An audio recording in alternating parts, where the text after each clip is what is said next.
Chapter 4. Paddington strikes a bargain. Next morning, Mr. Gruber had a good laugh when he heard about Paddington's exploits at the Gymkhana. "It's strange that you should have spent your day riding a horse, Mr. Brown," he said. "I spent most of mine tinkering with what's known as a horseless carriage." Leading the way across the patio at the back of his shop towards a nearby Mews stable, which he normally reserved for emergency supplies of antiques during the busy tourist season, Mr. Gruber threw open the wide double doors and then stood back and waited patiently while Paddington accustomed his eyes to the gloom. "It's what's known as an old crock, Mr. Brown," he said impressively. "Is it really?" said Paddington politely. Although he didn't like to say so, the object of Mr. Gruber's fond gaze seemed very aptly named. From the little he could make out, he looked for all the world like a very old boiler on wheels, to which an enormously tall pushchair had been added as a kind of afterthought. Mr. Gruber chuckled as he caught sight of the expression on Paddington's face. "I thought it might puzzle you, Mr. Brown," he said. "I don't suppose you've ever seen anything quite like it before. It's a very early steam-driven motor car. One of the first ever made, in fact. I came across it quite by chance the other week, and I've been keeping it as a surprise." Paddington's eyes grew wider and wider as Mr. Gruber went on to explain about early motor cars and how valuable some of them had become over the years, and he listened with growing interest to the story of the first horseless carriages. Knowing how crowded the present-day London streets were, it was difficult to picture the scene as Mr. Gruber described it, and he was more surprised to learn that cars used to have someone walking in front of them carrying a red flag. Mr. Gruber, who was obviously very proud of his stroke of good fortune, turned to his new machine and gave it a fond pat. "I doubt if there's another one quite like it in the whole of England, Mr. Brown," he said impressively. "I'm afraid it's in a bit of a state at the moment, because it spent most of its life in a hay barn. But if you can spare the time, I did wonder if we could do it up between us." For once in his life, Paddington was at a loss for words. Although Mr. Brown sometimes let him clean the family car, and on very rare occasions gave him a spanner to hold, he had never before been asked to actually help in doing one up. "Oh, yes, please, Mr. Gruber," he exclaimed at last. But Mr. Gruber had kept his most exciting piece of news until last. "There's a big festival taking place in the Portobello Road in September," he continued, closing the stable door as he led the way back to his shop. "It's called International Week, and it's for the benefit of all the overseas visitors. On the last day, there's even going to be a fair and a grand parade through the market." As they settled down again, Mr. Gruber looked at Paddington thoughtfully over the top of his glasses. "If we manage to get the car finished in time," he said casually, "I did wonder if we could enter it." Paddington stared at his friend in amazement. Over the years, Mr. Gruber had sprung a good many surprises, but this one surpassed all of his previous efforts, and shortly afterwards, bidding him goodbye, he hurried back in the direction of Windsor Gardens in order to tell the others. Paddington's news met with a mixed reception in the Brown household. Jonathan and Judy were most impressed at the thought of knowing anyone who actually owned an old crock, and when Paddington announced that Mr. Gruber had promised to reserve them 2 seats in the car if it was ready in time for the grand parade, their excitement knew no bounds. But Mrs. Bird, with thoughts of oily paws on her best tea towels, looked less enthusiastic about the whole idea. Nevertheless, it was noticeable during the next few weeks that as Paddington began to arrive home with descriptions of the work in progress, even the Browns' housekeeper began to take an interest in the matter, and on several occasions she was seen hovering at the end of the mews when she was out doing the morning shopping. What with dismantling the engine and rebuilding it, rubbing down the coachwork ready for repainting and varnishing, polishing the boiler and refurbishing the leather seats, time flew by at an alarming rate, and the gap between Mr. Gruber's first announcement and the day of the actual parade rapidly narrowed. Towards the end, practically everyone became involved in one way or another, and most nights found Paddington spreading newspapers on his bedroom floor so he could catch up on polishing some of the many smaller bits and pieces before he went to bed. During all this time, a great change came over the market itself. Shop windows that had remained untouched for years suddenly took on a new lease of life, and some of the more recent establishments, dealing in old army uniforms and other colourful relics of a bygone era, began to look very festive indeed. Flags and bunting blossomed from bedroom windows, and coloured lights appeared across the narrow street, so that altogether it was not unlike the transformation scene in a Christmas pantomime. One evening, Paddington arrived home later than usual, and his news that Mr. Gruber's old crock was ready at long last gave rise to great excitement in the Brown household. "I know one thing," said Mrs. Bird, when the clamour had died down. "If you're going to be in the grand parade tomorrow, you'd better have a good bath and get rid of all that oil and grease. You'll never win a prize otherwise." "You can use some of Mr. Brown's bubble mixture as a treat if you like," said Mrs. Brown, ignoring the dark glances from her husband. Paddington, who wasn't normally too keen on baths, brightened considerably at the news. He'd had his eye on Mr. Brown's jar of bubble mixture for some time. According to the label on the side, even a single cupful of the secret ingredients produced undreamed-of magical results, and although Mr. Brown himself had managed to get through almost half the bottle with little outward sign of change, Paddington felt sure it was worth a go, particularly if it helped Mr. Gruber win a prize. Carefully making sure no one is around, he added several extra helpings to his bath water that night, in order to make sure the effect lasted until the following day. When he arrived down for breakfast the next morning, everyone had to admit they'd never seen him looking quite so silky before. "It almost seems a pity to cover it up," said Mrs. Brown as she helped him on with his duffel coat. "If it was shiny fur competition, you'd be bound to win first prize." The Browns weren't the only ones to be impressed by Paddington's appearance, and as Mr. Gruber's old crock steamed into position a little later on, its polished paint and brasswork gleaming in the morning sun, quite a few of the early morning spectators gave him a special round of applause. A large area of waste ground near the Portobello Road had been set aside for the festivities, and already it was a scene of great activity. The centre of the arena had been roped off for some games that were to start the proceedings, while almost the whole of one side was occupied by a travelling fair, and as the various floats and vehicles arrived to take up their position for the grand parade, the picture grew livelier with every passing moment. Mr. Gruber gave a tactful cough as they dismounted. "Why don't you have a look around, Mr. Brown?" he said.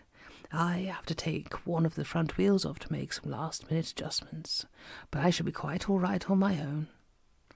Paddington hesitated for a moment, torn between helping his friend and investigating some of the other exciting things that were going on around him. But Mr. Gruber clinched the matter by helping him off with his coat. "I shall make the most of it, Mr. Brown," he said. "You're only young once." Paddington needed no second bidding, and a few moments later he joined the crowds already thronging the area. Hoping to find out about Mr. Gruber's chances of winning a prize, he tried visiting a fortune-teller first, but the lady inside the tent seemed to spend most of the time blowing her nose violently into a large coloured handkerchief, and when he inquired about his own future, all she forecast was that he would probably get a nasty cold, so he decided to turn his attention to the important matter of the games, which were about to get underway. A number of the local shops had presented prizes for the various events, and Paddington consulted his programme with interest. Although he couldn't quite picture himself shining in the high jump, or even the long one come to that, there were several other items which interested him, including one called Tossing the Caber. The prize for this particular event was a free supply of buns for a month at his local baker's. It seemed very good value indeed, and although Paddington wasn't at all sure what a caber was, he felt quite certain he could toss one given half a chance. Going up to a man wearing a kilt, he tapped him importantly on the shoulder. "Excuse me," he said politely, "I'd like to toss your caber if I may." The man in charge looked Paddington up and down. "I hope ye ken what you're talking on," he said dolefully. "It's no for the like of yon Sassenach bears." "Sassenach bears?" repeated Paddington, giving the man a hard stare. "I'm not a Sassenach bear. I'm from Darkest Peru. Besides, Mrs. Bird often lets me have a go with her pancakes." "Pancakes!" The man stared at Paddington as if he could hardly believe his ears. "Och, well," he said at last, "be it on your own head." "So long as it's no on mine," he added. "Put your paws together, bend your knees, close your eyes, and take it steady. We're no wanting to start the day with a young bear's rupture. Looking more and more surprised, Paddington did as he was bidden. For a while, all he could hear was a lot of grunting and groaning, and he was about to stand up again when what seemed like a ton weight suddenly landed in his paws. Opening his eyes in order to see what was going on, he nearly fell over backwards in astonishment. Or rather, he would have fallen over if his paws hadn't been pinned to the ground by what appeared to be an enormous telegraph pole. But the whole thing looked frightening at first sight. It was nothing compared to the situation a few seconds later, when he heaved the pole into the air in order to try and free himself. For a brief moment, all was well, and a ripple of applause ran through the assembly, but almost at once things started to go very, very wrong. Hearing the cries of alarm as the pole began to fall, Paddington hurried after it as fast as he could, only to feel it start to topple in the opposing direction. The man in charge jumped back. "Okay," he shouted. "Take it away. It's all yours." I don't think I want it any more. Thank you very much," gasped Paddington, turning to the speaker. But it was too late. The man had disappeared, and instead, words of advice and encouragement began to rain on him from all sides. "Watch out! Brace yourself! Lift board down a bit!" There were so many different instructions, he couldn't even begin to remember half of them, let alone decide which one to act on first. He would have liked very much to give the pole away to someone, but as fast as he ran with it in one direction, the crowd scattered in the other. It was all like some terrible nightmare, or rather all the nightmares he'd ever known rolled into one, with the pictures flitting back and forth across his vision like some gigantic television screen that had gone wildly out of control. And then, just as he was beginning to give up all hope of ever being saved, he heard a familiar voice rising above the others. "Over here, Mr. Brown," cried Mr. Gruber. "Over here." Like a drowning man clutching at a straw, Paddington closed his eyes, heaved the pole for all it was worth, and then let go. He wasn't quite sure what happened next. For an instant everything went black, and the whole world seemed to turn upside down. Then there was a tremendous thud and a clang, followed by silence. "Oh dear, Mr. Brown," said a voice, as a willing pair of hands helped him to his feet. "I'm afraid this is all my fault. If I hadn't called you when I did, it would never have happened." Paddington opened his eyes and stared around in alarm. But to his relief, Mr. Gruber's car still appeared to be in one piece. "It's a good job the pole hit this wheel and not the car itself," said Mr. Gruber, picking up a twisted piece of metal. "Otherwise it really would have been an old crock. But I'm very much afraid it's put pay to our chances of entering the grand parade," he added ruefully. Paddington's face grew longer and longer as he took in Mr. Gruber's words. "Perhaps we could try running it on 3 wheels?" he suggested hopefully. Mr. Gruber shook his head. "It's been known," he said. "In fact, I do believe there's someone who holds the record for running a car on 2 wheels. But we would need a very large weight on the back seat to balance things up, and I doubt if we'll get one in time. Jonathan and Judy certainly won't be heavy enough, and there's only 10 minutes to go before we'll start." Mr. Gruber broke off, for much to his surprise his words seemed to be having a strange effect. One moment, Paddington was standing in front of him, forlornly eyeing the squashed remains of the wheel. The next moment, he was galvanized into action, rather as if he'd suddenly received an electric shock. "I shan't be a moment, Mr. Gruber," he called. "I just had an idea." And before Mr. Gruber had time to open his mouth, let alone reply, he disappeared into the crowd with a very determined expression on his face indeed. Despite his friend's assurances on the matter, Paddington still felt most upset about his unfortunate accident. He was anxious to make amends, and Mr. Gruber's remarks about needing a large weight in a hurry had triggered off an idea in the back of his mind. The object of Paddington's attention was a large stage which lay towards the back of the fair. However, it wasn't so much the stage or the ropes surrounding it that had set his mind to work, but a large poster hanging overhead. It was labelled 2-ton muscles galore, and it showed a view of the largest man he could ever remember seeing. Paddington didn't know what Muscles Galore did for a living, or why he was at the fair, but if his picture was anything to go by, and he sat in the back of Mr. Gruber's car, there would be absolutely no possibility whatsoever of it ever falling over. As he climbed through the ropes onto the stage, Paddington was surprised to hear a cheer ring out, and he paused for a moment in order to raise his hat at the crowd before hurrying across the far corner, where a man in a leopard-skin tights was sitting. "Excuse me, Mr. Galore," he began, politely holding out his paw. "I was wondering—" The rest of Paddington's words died before they even reached his lips. He wasn't quite sure how it happened, or why for that matter, but somewhere a bell clanged, and he suddenly found himself flying through the air towards the ropes at the far side of the stage, almost as if he'd been shot from a cannon. It felt like a ride on a helter-skelter, a moon rocket and a dodgem car all rolled into one, and to his alarm, no sooner had he recovered from his first shock than he caught sight of Muscles Galore advancing towards him again with a most unfriendly look in his eye. "Would you like a second?" whispered a hoarse voice in his ear. Paddington looked around and found he was being addressed by a man with a towel round his neck. "I didn't even want the first, but thank you very much," he said hotly. "If you want my advice," said the man, "you'll go in there fighting and give him what for while you've got the chance. I shall watch it though, he's got a chip on his shoulder."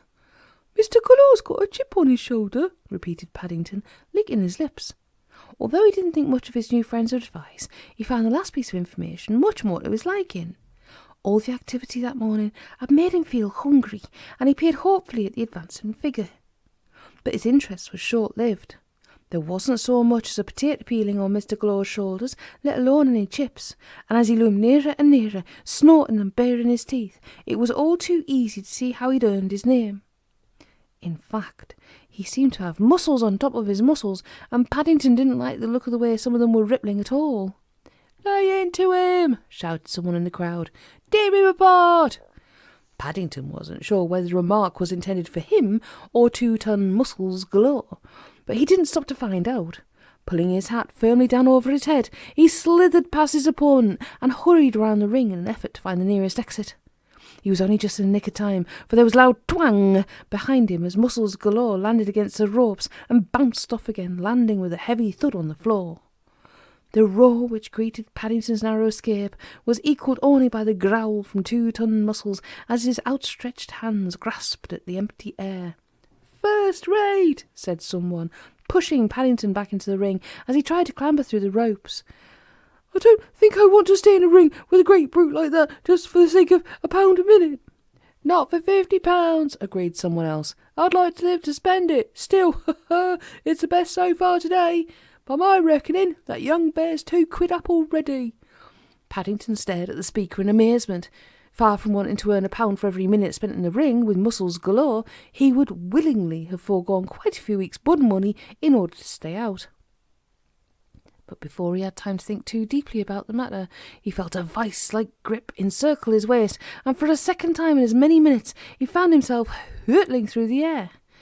"Hey, called Muscles Galore as he staggered back against the ropes. "He's all slippery. He's coated himself with something." "Get on with it!" shouted someone in the crowd. 2-ton Muscles Galore turned and glared at the audience. "I can't fight him," he yelled. "It's like trying to wrestle with a pussycat." "Meow!" called a voice as the crowd dissolved into laughter. "Meow! Yip buzz buzz buzz buzz buzz!" echoed more voices as they took up the cry. The chanting of the crowd seemed to act like a red rag to a bull on Muscles Galore, and for the next 10 minutes Paddington was hard put to keep ahead of him, let alone make good his escape from the ring as they tore round and round. How long it would have gone on was impossible to say, for as fast as 2-ton Muscles Galore caught up with Paddington and grabbed hold of him, he slipped from his grasp again, and it was really more of a question of who would hold out the longest. But as it happened, matters were suddenly decided for them in the shape of a stern figure emerging from the crowd, brandishing an umbrella. Ignoring the boos from the rougher element, who would have willingly seen the contest go on all day, Mrs. Bird climbed into the ring. "Stop these goings all at once," she commanded, glaring at Paddington's opponent. "Muscles Galore, indeed! You ought to be ashamed of yourself, chasing a young bear like that." It really wasn't Mr. Galore's fault, Mrs. Bird," gasped Paddington urgently. "And it wasn't his muscles I was after, it was his tons." With only seconds to go before the start of the grand parade, Paddington wasn't at all sure if he could get 2-ton Muscles Galore to the car in time, let alone explain why he wanted him. He gave a deep sigh as he tried to gather his breath. "If you'd like to come and sit on Mr. Gruber's back seat, Mr. Galore," he announced generously, "I'll give you back my winnings." 2-ton Muscles Galore needed no second bidding. In fact, he looked quite pleased to leave the ring, and a moment later, with Paddington leading and Mrs. Bird bringing up the rear, they were pushing their way through the crowd in the direction of Mr. Gruber's car as fast as they would go. After all the excitement, the events which followed, even the strange sight of Mr. Gruber's old crock heading the procession on 3 wheels, its bonnet adorned by an enormous blue winner's rosette, and the back seat with the equally big figure of Mr. Galore, proved something of an anticlimax.